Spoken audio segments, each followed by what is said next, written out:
빠라밥 빠라밥 빠라밥. 안녕하십니까, 반갑습니다. 오늘도 인사를 하게 된 아이테르 디렉터 공명성이라고 합니다. 매일 최선을 다하는 게 정말 중요한 것 같습니다. 우리가 사실은 작은 성취들이 반복이 되면서 빠르게 달리던 사람들도 잠시 이제 뭐 자만하게 되고 주춤하게 되고 그런 순간들이 되게 많다고 생각을 해요. 어떻게 보면은 우리가 그 예술인뿐만 아니라 뭐 사업을 하는 사람이든 어떠한 장르에 있던 사람이든 이제 그렇게 상관이 없이 끊임없이 그렇게 인사이트를 탐구하고 가장 초점의 것을 연구하고 찾아 나가야 한다라는 그런 숙제들을 다들 좀 가지고 있는 것 같아요. 저도 이제 이제 기획자로서 그리고 예술 경영인 뭐 이로서 작가로서 뭐 여기서 이 씬에서 활동을 하고 있는 사람으로서 지속적으로 이런 담론이 형성이 되고 어떤 이야기가 만들어지고 어떤 식으로 소비되어야 하는지 이거를 계속 찾아가야 된다고 생각을 합니다. 이거를 저는 너무 그 고급적인 인사이트만 만들 수는 없다고 생각을 하거든요. 이게 고급적이지 않은 게 오히려 더 자연스러운 일일 수 있다고 생각이 들어요. 우리가 언제나 천재적일 수는 없고 바보인 사람도 없고 그리고 항상 천재인 사람도 없다고 생각을 합니다. 뭐 그리하여서 우리들은 조금 더 이제 그런 시간들을 더 많이 만들어 가야 된다. 천재인 시간들을 더 많이 만들어 가야 된다. 그렇게 좀 생각을 하고 있습니다. 오늘 이야기 해볼 것은 국가 주도하에 세계화인데요. 교수님들이 이제 연구를 이렇게 상당히 많이 하셨어요. 제가 계속 이제 지속적으로 뭐 글로벌 담론에 대해서 이야기를 해오고 있었잖아요. 그런데 한국의 교수님들은 그래서 어떤 얘기를 하고 있는지에 대해서 그래서 우리는 어떤 인사이트를 여기서 가져갈 수 있을까? 한국 교수님들이 가지고 있는 그런 인사이트는 어떤 것들이 있을까? 이거 한번 살펴볼 거고요. 오늘의 이야기는 한양대학교의 김민승, 유용재 선생님의 논문을 참고로 좀 진행을 해보려고 합니다. 자,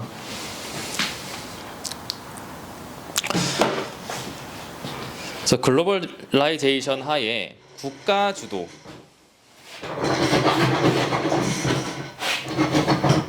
K 담론과 문화의 전경들이라는 제목의 이렇게 논문을 한번 참고를 해볼 것입니다.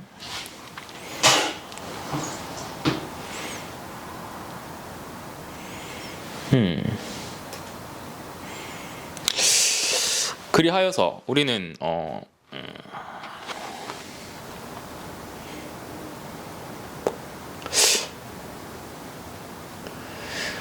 한류 담론이 형성하는 과정 속에서 그 속에 이제 내재되어 있는 권력 관계와 이데올로기와 그런 어떻게 보면은 국가주의적인 그런 욕망들을 좀 탐색적으로 분석을 해볼 필요가 있다고 좀 생각을 하고 있고, 여기 논문에서는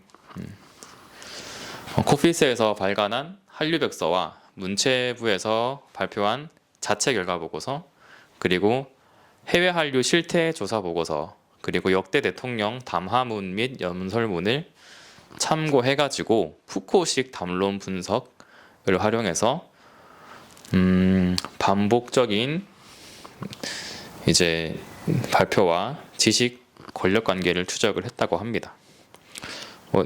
이제 살펴보면 되게 좋은 글인 것 같죠. 그리하여서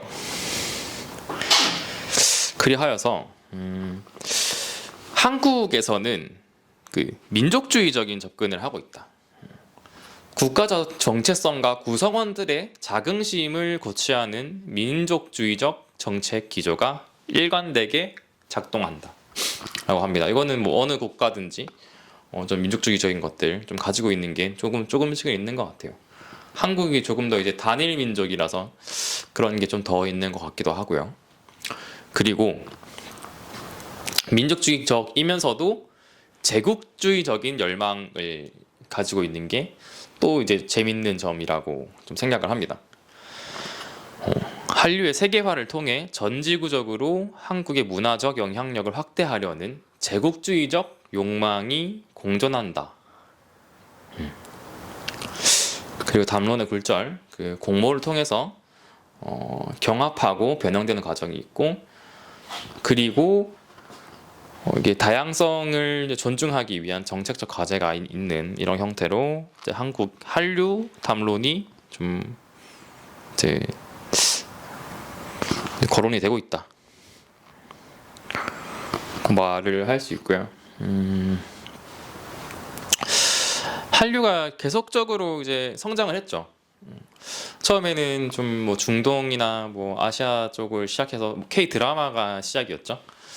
드라마가 시작으로 해가지고 유럽, 남미, 중동 쪽으로 확산되고 이제는 뭐 글로벌적인 사회 문화적인 흐름도 형성을 하고 있습니다. 드라마, 음악, 영화, 게임, 음식, 뷰티, IT, 의료, 문화, 경제 전반으로 그 범위를 확장하고 한국이 경험하는 글로벌화를 상징하는 대표적 현상이 관용어가 되었다. K 뭐뭐 이런 것들이 많이 생겼죠.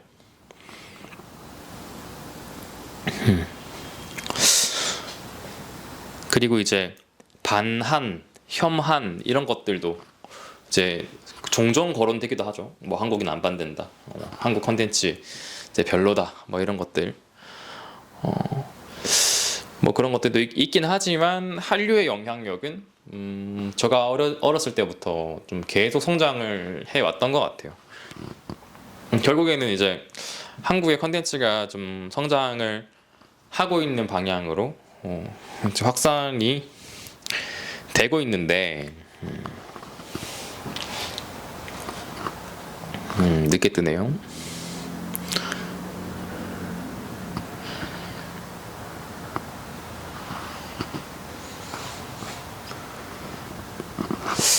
여기서 우리가 그 세계화랑 글로벌화를 조금 구별해서 좀 여기서 설명을 합니다. 얍.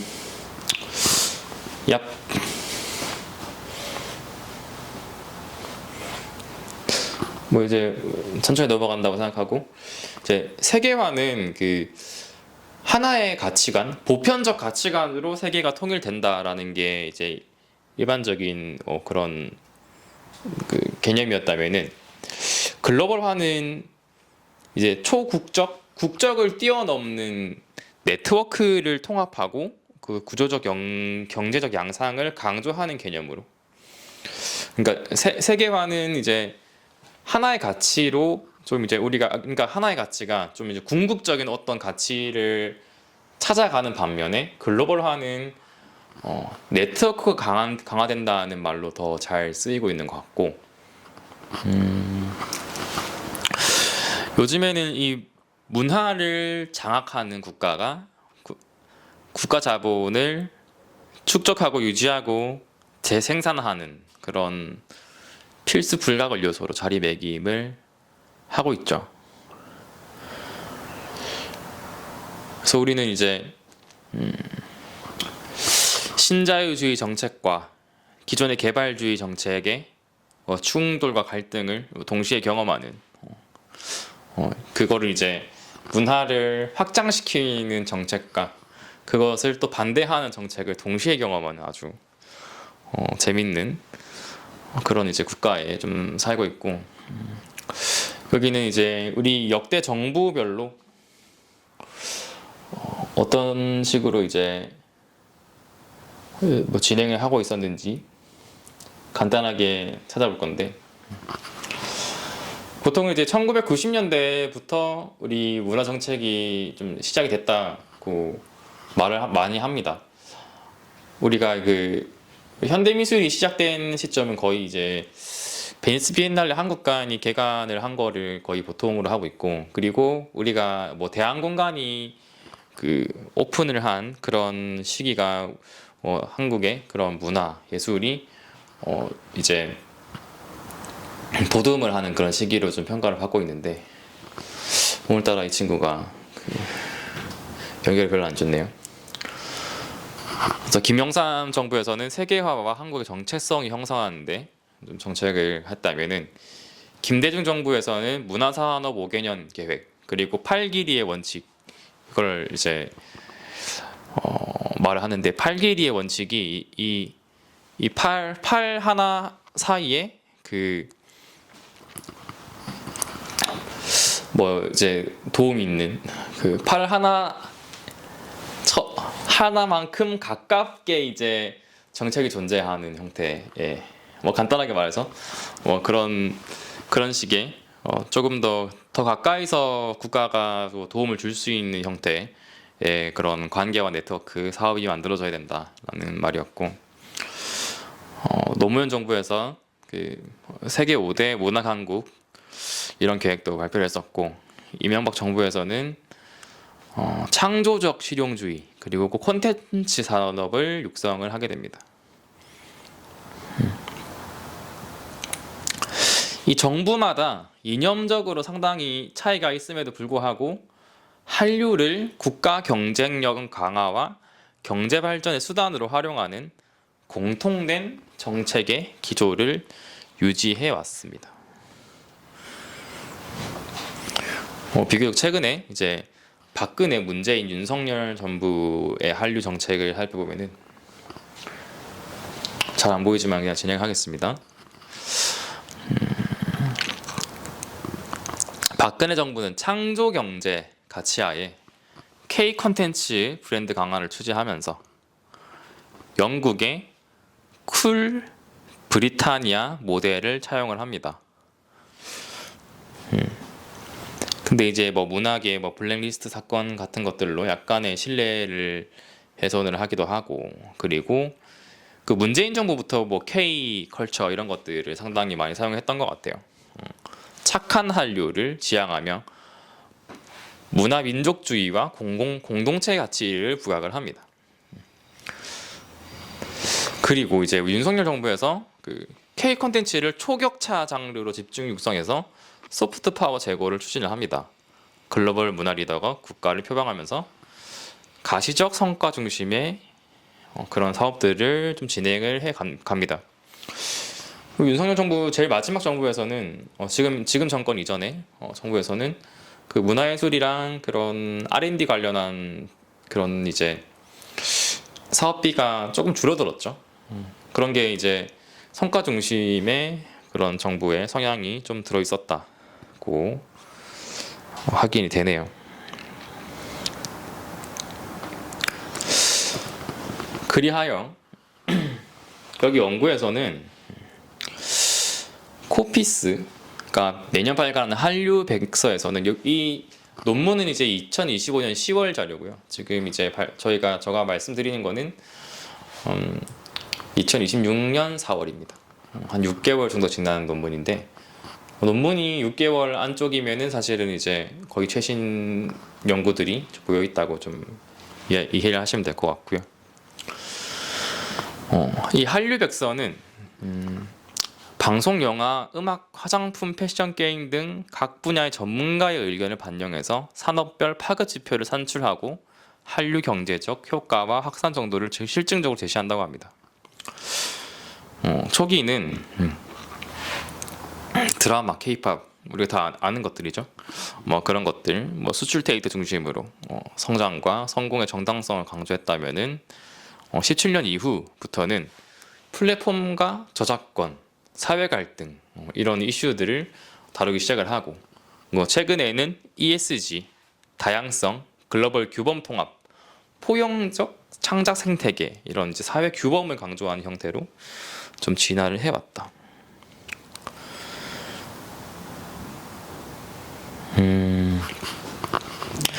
여기서 이제 푸코식 담론의 분석이 적용이 됩니다. 푸코식 담론이 뭔가? 푸코식 담론.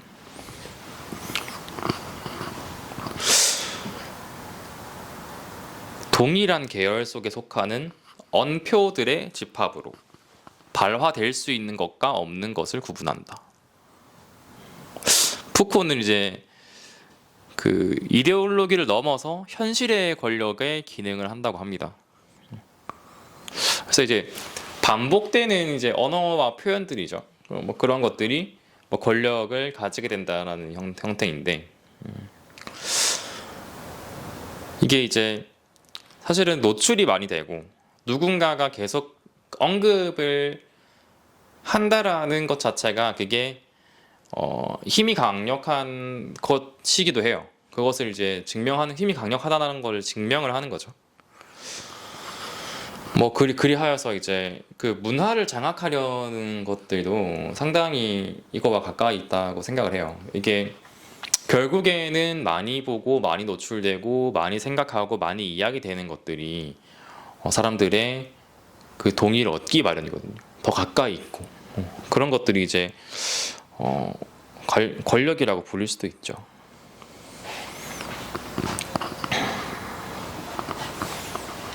잘 안 나오네.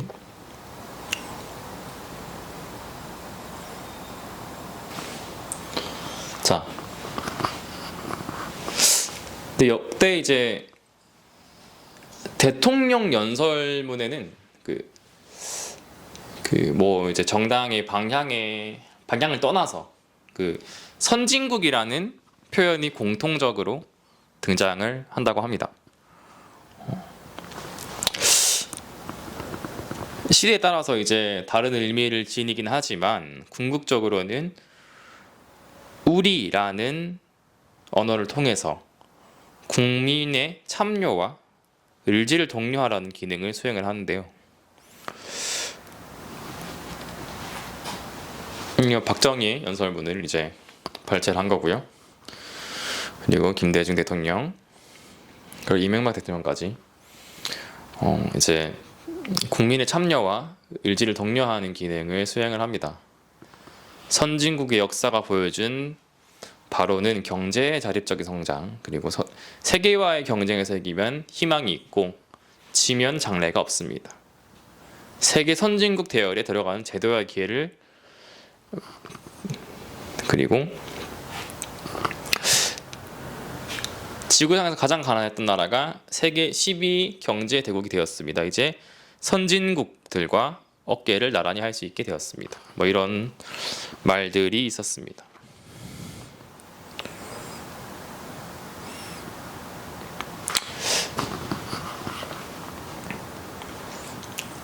그리고 재밌는 점은 보수 진영과 진보 진영이 강조하는 파트가 조금씩 달랐다. 제 보수 진영에서는 조금 더 이제 국가 경쟁력, 그리고 한류가 성공한다, 경제가 성공한다, 글로벌로 성장한다, 이런 좀 이야기가 있었다면은, 뭐 진보 진영에서는 다양성과 자율성, 민주적인 참여, 문화적인 권리, 이런 이제 키워드가 더 많이 등장을 했었다는 걸 알 수 있는데, 화면이 잘 안 나오지만 근데 뭐 공통점은 이제 국가와 자본의 결합을 통한 바람직한 문화, 규범을 구성을 한다라는 게 이게 공통점으로 볼 수 있죠.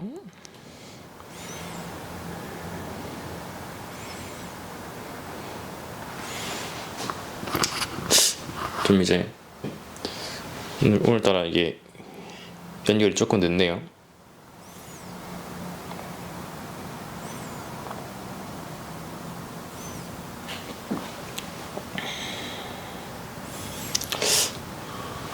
얍.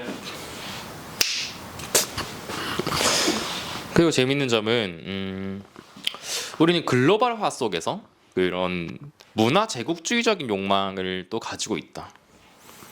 꼭 보입니다. 이런 분석을 통해서 이제 이야기를 해보자면은 경쟁력, 창의적 역량, 뭐 이런 엄표들을 매개로 점진적으로 글로벌 문화 지배 담론으로 확장이 되어갑니다.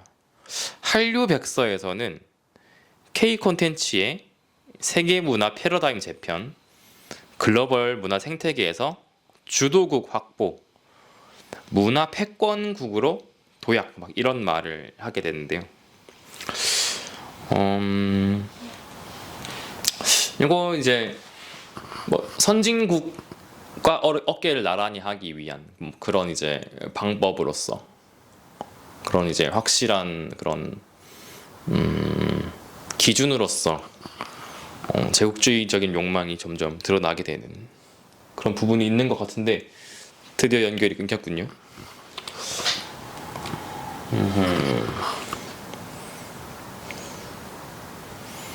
천천히 하겠습니다.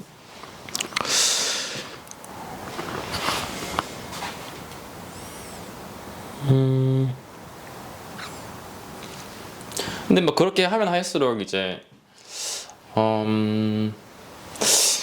큰 시장에 일존을 할 수밖에 없어요. 우리가 뭐 문화 패권국이 되고 우리가 이제 문화 지배 뭐 그런 욕망을 드러내기 위해서는 결국에는 이제 커다란 플랫폼에서 인정을 받는 게 되게 중요하고 뭐 빌보드에서 인정을 받던 뭐 넷플릭스에서 1등을 하던 결국에는 세계인이 가장 많이 보는, 인정하는, 공감하는, 권위 있는 그런 것들을 하나씩 이제 받아 나가는 것인데 그게 이제 그 컨텐츠 시장에서 넷플릭스가 가장 강력합니다.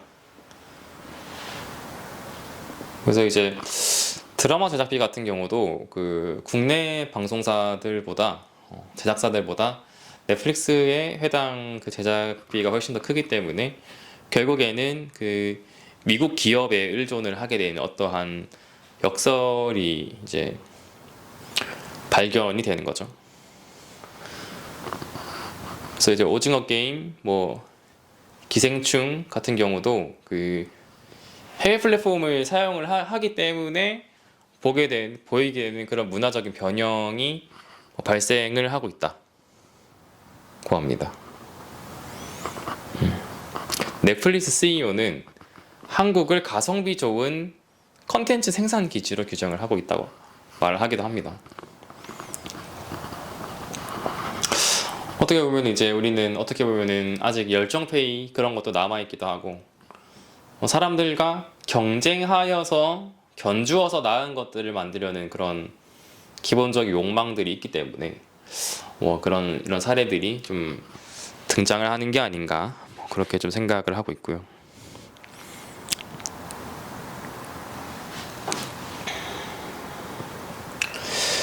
한류의 혼종성과 보편적 공감에 대해서 또 이야기를 해보면은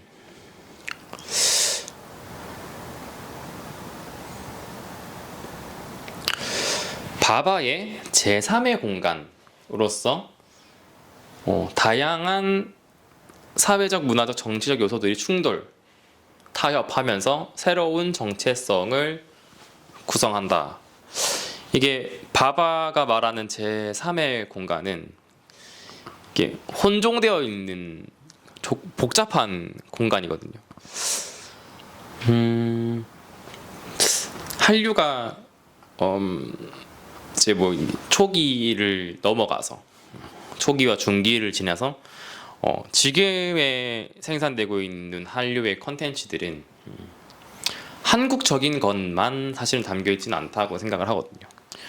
뭐 오징어 게임도 사실은 이제 그 배경이 한국이었긴 했지만 그게 전개되는 과정에서는 뭐 한국적인 것들이 그 주요하게 그것을 맥락을 들어가는 게 아니라 보편적으로 공감할 수 있는 그런 장치들, 그런 감성들과 맥락이 있었고, BTS 같은 경우도 그 한국적인 것들이 그 소재의 그 초석이 되긴 하지만 보통은 이제 그런 뭐 청춘의 꿈과 고민, 그런 사회적 편견 같은 것들에 대한 그런 대항 같은 가사들이 많죠. 그리고 한강 같은 경우도 물론 이제 그런 뭐 가정이나 배경이 한국이 되긴 하지만 그것이 뭐 결국에는 국가 폭력에 대한 저항, 생명의 존엄성, 윤리 같은 것들이 등장을 하게 되죠. 그래서 이 역사적인 그런 재현이나 학습으로 구성이 되어 있는 컨텐츠를 넘어가는 것이다. 우리가 그 초기 한류 컨텐츠들은 이제 허준 그리고 사극들이 되게 많았죠. 우리가 실제로 이제 한국인들이 사극을 많이 소비를 하기도 했고, 그리고 그 사극이 사실 이제 한복이랑 그런 을복이나 그런 식문화 같은 것들도 다른 나라 사람들이 봤을 때는 되게 신선하고 재밌었을 거예요. 근데 그걸 넘어가가지고 한류가 가지고 있는 그런 기상과 감성들이 그 현대적으로 해석되어 있는, 현대의 한국인들이 또 경험하고 있는 것이 그대로 좀 진행이 되고 있는 게 아닌가, 이렇게 좀 생각이 들고 있고,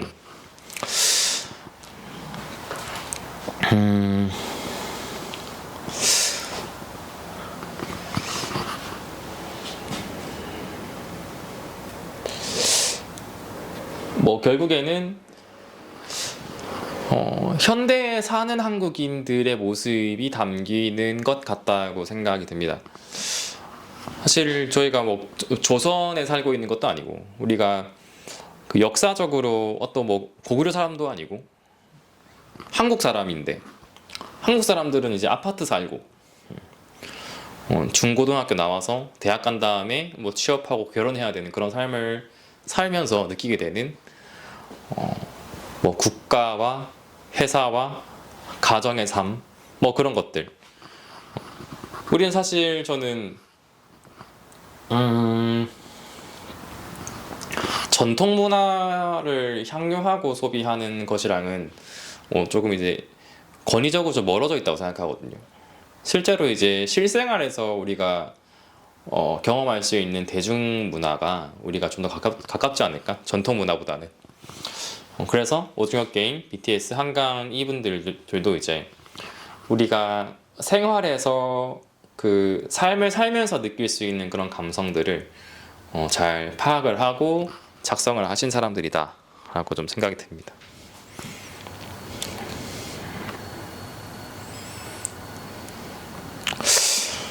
그건 이제 정책 전환 같은 경우는 뭐 사실은 이렇게 다 하고 있죠. 지금 이제 경제와 문화 가치 균형 잡아야 되고, 세계화와 지역화 이거 조화해야 되는 거죠. 글로벌 문화 허브 확산하는 거 맞고, 일산부는 사실 이제 사실 뭔가 좀 이상적인 그리고 또 표피적인 그런 발언인 것 같고, 이번 같은 경우는 저는 이제 소수자와 장애인, 이민자, 디아스포라, 다문화 가정, 문화적 다원주의, 요것들은 뭐 지역화라고 말하기는 조금 멀리 있다고 생각을 합니다. 그러니까 이게 뭐 개인마다의 독립적인 서사를 이제 그 세계화와 지역화의 조화 같은 경우는 그 사회적 약자라고 해서 반드시 그들의 이야기가 세상에 나와야 되는 건 아니라고 생각을 하거든요. 물론 이제 그 사람들이 생각을 했을 때 발언 기회가 적었던 사람이 한 번 더 발언을 할 수 있는 그런 이제 그런 장을 마련하는 건 되게 중요하겠지만, 우리는 되게 그런 객관적이고 평화적인 관점으로 바라봤을 때, 뭐 소수자라고 해서, 장애인이라고 해서, 이민자라고 해서, 다문화 가정이라고 해서 이들이 우대를 받는다면 그들이 과연 원하는 것인가, 이건 한번 고민을 해봐야 되는 부분인 것 같아요. 내가 소수자인데 소수자라서 내가 뭘 받는다 라고 하면은 그거는 과연 이제 옳을까? 그걸 받는 사람들이 그걸 이제 즐거우실까? 뭐 그거를 한번 생각을 좀 해봐야 되는 것 같아요. 그들과의 대화가 더 필요하겠죠. 그래서 저는 이제 뭐 지역화에서 좀 소수자가 등장을 하는 거는 사실은 좀 이제 상당히 표피적인 형태로 이제 글이 적혀져 있다, 좀 그렇게 생각이 드네요. 네, 그리하여서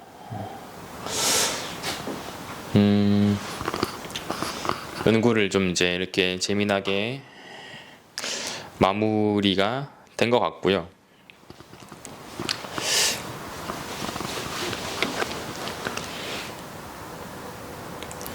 결국에는 이 한국이 가지고 있는 욕망을 한 번 더 이제 다시 정의를 할 필요가 있을 것 같아요.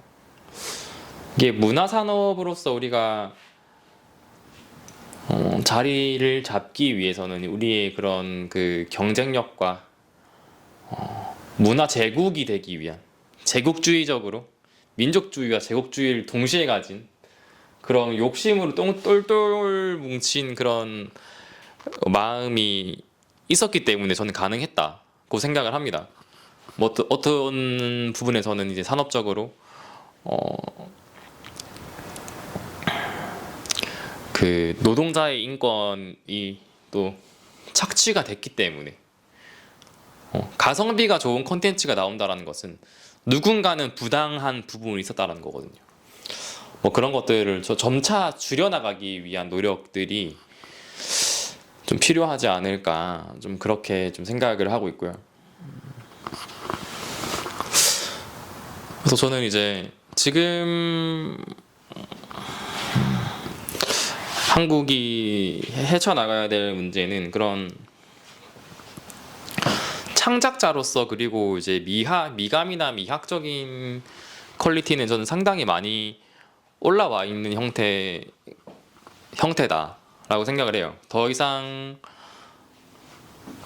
사실 더 아름다운 것을 만들어내는 것도 중요한데, 그런 창작자와 노동자의 권익이 지금 이제 그 문화 강국으로 가기 위해서 제대로 형성되고 있었는가에 대한 그런 이제 논의가 좀 필요한 것 같다고 생각이 듭니다. 좀 가성비 좋은 컨텐츠, 여기 나라 사람들이랑 같이 일을 해보니까, 여기 업체랑 같이 해보니까 한국 업체들은 이제 뭐 쉬지도 않고 일을 하더라, 몇 시간 동안 이제 일을 하더라, 쉬지도 않고 잠도 안 자고 언제든지 연락할 수 있고 막 그런, 물론 이제 그 글로벌 기업들이나 주요한 직책을 가지고 있는 사람들, 뭐 인센티브를 더 받는 사람들, 그런 사람들은 뭐 이제 본인의 선택에 따라서 그렇게 할 수도 있지만, 저는 그런 그 보편적 노동자들이 선택을 할 수 있는 그런 권리가 좀 필요하다고 생각을 해요. 우리가 이제 항상 그런 뭐 열정페이나 뭐 이번 한 번은 뭐 이걸로 되지 않겠나, 뭐 그런 것들이 그 사업자와 노동자의 권익을 조금 더 이제 논의를 더 많이 해야 되는 그런 단계가 아닌가, 뭐 그렇게 좀 생각을 하고 있고, 그런 아이디어가 실현되어 나가는 그런 과정 안에서 우리는 거기서 놓치는 것들이 조금씩 이제 그 개선을 해야 될 필요가 있는 것 같아요. 지금 컨텐츠들이 뭐 생산되고 뭐 감도가 높은 것을 만들어내는 것들은 상당히 이제 잘 하고 있고, 저는 거기서는 사실 반드시 1등을 해야 된다고 생각하지는 않거든요. 뭐 넷플릭스에서 이게 등장을 하고 소개를 할 수 있는 형태가 되면 좋은데, 문화적으로 반드시 우리가 1등을 해야 돼. 올림픽에서 반드시 이 경기에서 1등을 해야 돼. 뭐 1등을 하면은 이제 축하를 해줄 수 있는데, 저는 한 50등 이렇게 해도 괜찮다고 생각을 하거든요. 사실은 이게 1등을 하는 건 상당히 특이한 일이에요. 저는 거기서부터 이제 그 좀 우리가 스트레스를 좀 버려야 된다고 생각을 하거든요. 내가 저 사람보다 더 잘해야지. 반드시 나는 그 승리를 해야 돼. 뭐 그런 것들은 좀 아니라고 생각을 해가지고. 그리고 손님이 왔구만.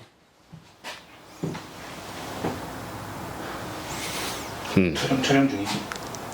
네. 하여튼 그래가지고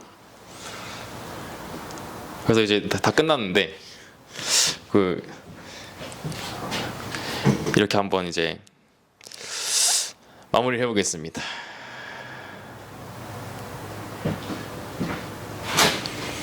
어떻게 이제 한마디 하시겠습니까?